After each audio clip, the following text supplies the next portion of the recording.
Magandang araw mga kaibigan at mga kababayan. Mainit po itong pag-uusapan natin at bibigyan ng reaksyon kung sino-sino nga ba itong mga traidor kay Pangulong Marcos, pati din kay dating Pangulong Duterte, kasama ang kanilang mga supporters. Dahil po ito sa patuloy na kaguluhan sa kampo ng mga Duterte, napilit dinadamay ang mga Marcos at kakamping dahil sa hindi nila pagkasundo-sundo sa kanilang mga susuportahan. Kanya-kanyang galawan at diskarte, kaya tuloy itong mga supporters nila dismayado at di alam kung anong kanilang katayuan. Yung kanilang pinagkakatiwalaan kasi mga kababayan na mga lider, ang bukang bibig ay si Pangulong Marcos ang dapat sisihin sa kaguluhan. Bagay na hindi sang-ayon ng ibang DDS dito dahil harap-harapan din silang niloloko. Kaya naman kung hindi pa kayo nagigising sa mga binunyag ni Senador Trillanes, abay heto po, panoorin ninyo. Dating Makaduterte, dating tauhan ni Kibuloy, pero nagising sa kabalbalan ng kanyang karanasan. Heto ang gigising sa mga kaibigan at kababayan nating DDS na panatiko at mga bulag sa katotohanan. Kaya naman mga kababayan, paki-like muna itong video at paki-share po para mapanood pa ng ibang mga kaibigan nating DDS. Eto mga kababayan, sabay-sabay po nating bigyan ng reaction po ito. Duterte supporters at PDP laban nagkakagulo na. Alam niyo bakit? Hindi po matanggap ng mga PDP laban candidate na itinaas ni Robin Padilla ang kamay ni Amy Marcos. Katunayan, grabe po yung baser, grabe yung bumabanat doon sa social media account ng PDP laban kung yung mababasa yun. Binabanatan ng PDP laban at ng kanyang supporters si Robin Padilla. Bakit niya itinaas ang kamay ni Amy Marcos hindi naman kasama yan sa PDP laban? Talaga ito si Robin kulang din sa hulog eh. Presidente ng PDP laban, party, dapat pangalagaan niya, kanyang pangatawanan ang pagiging pangulo ng PDP laban. Bago siya gumawa ng ganyan, dapat kanyang kinukonsulta. Dapat kanyang inaaral kung ano ang epekto sa kanyang mga kasamahan. Ay bigla niyang itinaas ang kamay ni Amy na kanya rin kandidato. Ay hindi naman alam pala ng partido. Ay ang galit sa kanya ngayon. Sayang sa dahilan kung bakit sila nagkakagulo. Feeling boss. At yun namang mga DDS. Kaya nga, Duterte supporters at PDP laban nagkakagulo. O yan, nasabi ko na kung bakit nagagalit at nagugulo ang PDP laban dahil sa ginawa ni Robin Padilla. Yun namang Duterte supporters, kaya rin nagugulo dahil naman sa ginawa nito si Sara Duterte. In-endorse rin. Sinuportahan din si Amy Marcos. Bilang kanyang senador, ibig sabihin, in-endorso ni Sara, si Amy, ayaw ng Duterte supporters. Ayaw ng mga maka-Duterte followers kay Amy, pero sinusuportahan ni Sara. Kaya palpak na naman. Ayan na mga kaibigan nating DDS, makinig po kayo. Marami po yan para magising po kayo. Lalo na, hindi porket inendorso ng idol ninyo sunod agad kayo. Tandaan po ninyo maraming nabubudol sa ganyan. So si Sara at si Robin Padilla ang nagbigay ng sakit ng ulo sa mga Duterte supporters at PDP laban members. Hindi ang gobyernong ito. Baka sabihin na ninyo pag nagkawindang-windang kayo, kasalanan ni Bongbong Marcos. Kayo na lang, wala kayong ginawa kung hindi paninisi. Problema nyo, kasalanan ni Marcos. Laglagan kayo dyan, kasalanan ni Marcos. Ganyan kababaw ang inyo, suntok sa buwan Kayong mga taga-suporta ni Duterte, hindi naman kayo kilala ng mga Duterte. Hindi nga kayo kinukonsulta ng mga Duterte. Gumagawa sila kung anong gusto nila. Bahala sila sa buhay nila. Kayo, hindi kayo kinukonsulta. Kaya kayo nagkakawindang-windang. Si Robin Padilla at si Sara ang sumira at sumisira sa Duterte supporters at sa PDP laban. Kasi hindi sila nagkukonsulta, wala silang pakialam. Ilang beses na sinabi ni Amy, ni Sara Duterte, hindi siya mag-i-intruso ng politiko. Bakit ngayon? Si Amy ini-intruso niya. O sino nagtataksil sa Duterte supporters? O bahala na kayo. Mga DDS, sino ba mga taksil sa grupo ninyo? Nagkakagulo kayo Sino ang nagtataksil? Sino ang taksil sa Duterte supporters? Baka sabihin niyo si Marcos na naman, wala kami pakialam dyan. Walang pakialam ang Marcos sa inyong internal problem. Si Sara at saka si Robin Padilla, Vice President ng bansa at Presidente ng Partido PDP Laban, Chairman si Digong Duterte, sila yung nagtataksil sa inyo. Kasi hindi kayo kinonsulta. Bigla na lang nagtaas sila. Akala siguro ni Sara at ni Robin Padilla, makakatulong sa DDS, makakatulong sa PDP Laban, yung kanilang pagsuporta kay Amy. Hindi. Kasi walang tiwala ang mga taga-PDP Laban. Yung kandidato at supporters ng PDP Laban, walang tiwala kay Amy. Kaya nagagalit sila bakit inendorso ni Robin Padilla. Wala. Alam nyo, totoo yan Nagkakagulo po talaga dyan sa kampo ng mga Duterte dahil dito sa pag-endorso ni Sara at ni Robin Padilla. Pero pinipilit ng mga ibang mga alipores ng mga Duterte, lalo na yung mga kadikit ni Sara Duterte, yung mga mouthpiece nila. Kung hindi mo daw susuportahan yung inendorso ni Inday Sara, ay hindi ka daw totoong Duterte supporters. Tignan nyo kung paano nila manipulahin yung inyo pong utak, yung inyo pong pagpili ng para sa inyo ay nararapat. Pero dahil inendorso ni Sara at ni Robin, abay sunod agad kayo. Ganyan po nila kayo ginagawang puppet, ha. Kaya wag po kayong papayag, mga kaibigan, na ginagawa kayong puppet. Kaya kayo sinasabihan ng tanga at gullible, mga kaibigan. Gising mga DDS. Walang tiwala ang supporters ni Duterte. Nagkakagulo sila. Sino kayang gumagabay sa kanila? Baka wala naggagabay talaga sa kanila. Nawala talaga yung tatay nila, nakakulong sa ICC, kaya ako nagkawindang-windang sila. Siguro kung si Duterte nandito, baka hindi i-endorse ni Robin Padilla si Aimee, baka hindi rin i-endorse. Bagay si Intay, hindi naman kontrolado ni Marcos ni yan ni Duterte. Kung ano rin nagalaw niya, walang pakialaman, parang gano'n. Ang gulo nila. Ang gulo-gulo nila. Kasing itim ng sabaw ng pusit. At kasing gulo ng buhok na hindi nasusuklay.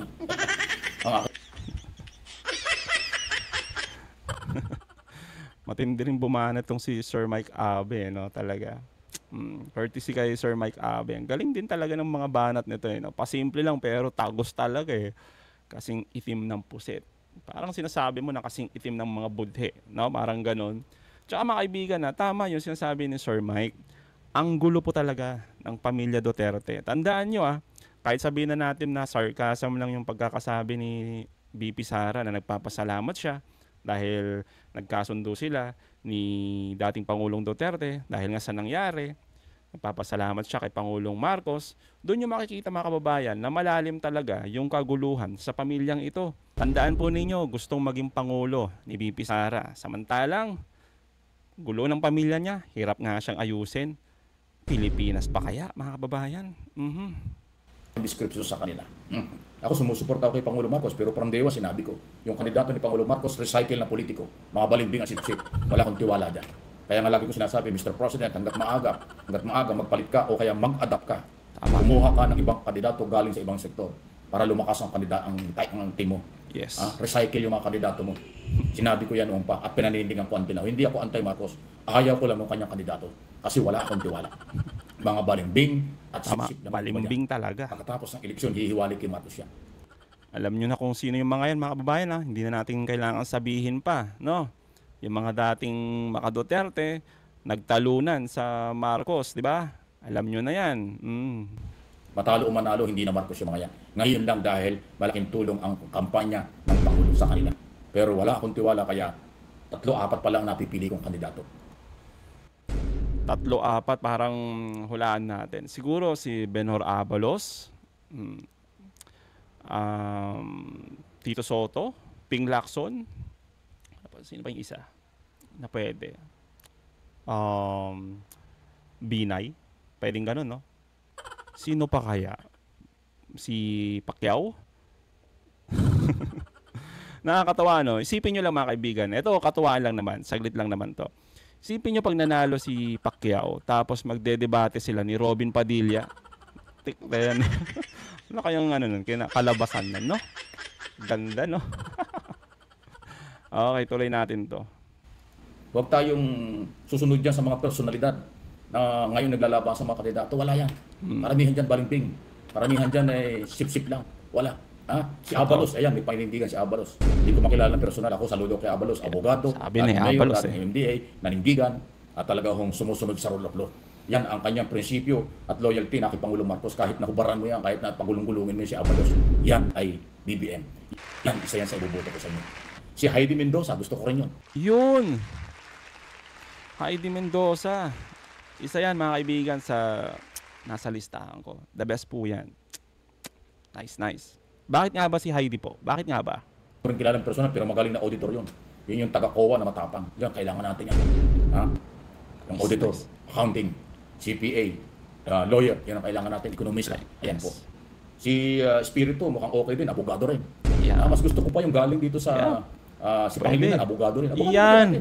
Kung kayo, Palakpakan, mga kaibigan. Yes, Espiritu tsaka Kiko.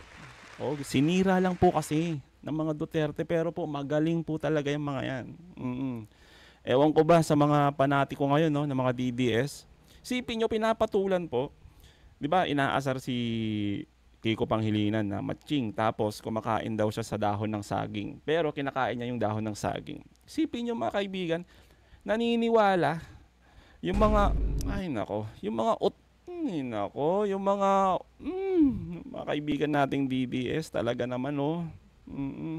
Sinisira nila si Pangilinan. Magaling po si Pangilinan. Galit lang yung mga DDS sa Pangilinan, ewan ko, hindi sila makamove on. Tama. Dapat nga yan, naging vice president ng araw eh. Di ba Yes. yan naging vice president ni Marcos ngayon, di wala tayong problema. Di ba? Eh si Sara naging vice president, yung pasaway naman. Babanta pa sa buhay ng Pangulo, President at Speaker daw. Nakita mo? Kung si Pangilinan naging vice president noong nakaraang eleksyon, o di matino ang gobyerno natin, Marcos Pangilinan. Tapos sumusuporta yung Piklawan-Dilawan. Kasi yung Piklawan-Dilawan, sumusuporta na kay Marcos. Si Glenn Robredo, walang batikos kay Marcos, sinusuporta at nirespeto nila yung rule of law at mga programa, especially sa West Philippine Sea issue. Kaya kung si Pangilinan ay naging vice president, wala tayong problema ngayon.